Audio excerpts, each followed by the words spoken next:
In the mist-heavy heart of 19th-century Edinburgh, where the cobblestones of Candlemaker Row always seemed to glisten with rain, lived a man named John Grey and a scrappy salt-and-pepper Skye Terrier known simply as Bobby.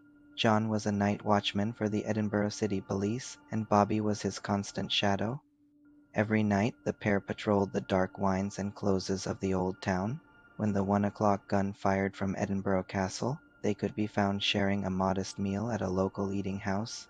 They were a team of two against the biting Scottish wind. In 1858, the damp Edinburgh air finally claimed John Grey's health. He passed away from tuberculosis and was buried in Greyfriars kirkyard. For most dogs, a master's absence is a confusing silence. For Bobby, it was a call to duty. After the funeral, the little terrier refused to leave the mound of fresh earth. The graveyard's keeper, James Brown, tried several times to evict the dog, as animals were strictly forbidden in the cemetery. But no matter how many times Bobby was chased out, he was found the next morning, curled up atop his master's resting place. The seasons turned, and the story of the faithful dog of Greyfriars began to spread through the city. Bobby became a local fixture, living a life of disciplined routine. He spent his nights and most of his days sitting by the grave. Every day at 1 o'clock p.m., when the castle gun boomed, Bobby would trot to the same coffee house he once frequented with John.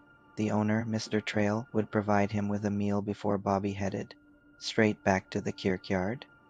The people of Edinburgh took him under their wing. The Lord Provost himself paid for Bobby's collar to ensure his safety. Bobby kept his watch for 14 years. In 1872, the little dog finally closed his eyes for the last time. He was buried just inside the gate of Greyfriars kirkyard, not far from the man he refused to forget. Let his loyalty be a memorial to us all, that love does not end when a life does. Today, if you walk past Greyfriars Bobby's bar, you'll see a bronze statue of the little terrier. His nose is shiny and bright because thousands of visitors rub it for luck, a tribute to a dog who proved that the smallest heart can hold the greatest amount of loyalty. If you enjoyed this story of true devotion, please like, comment, share, and subscribe for more.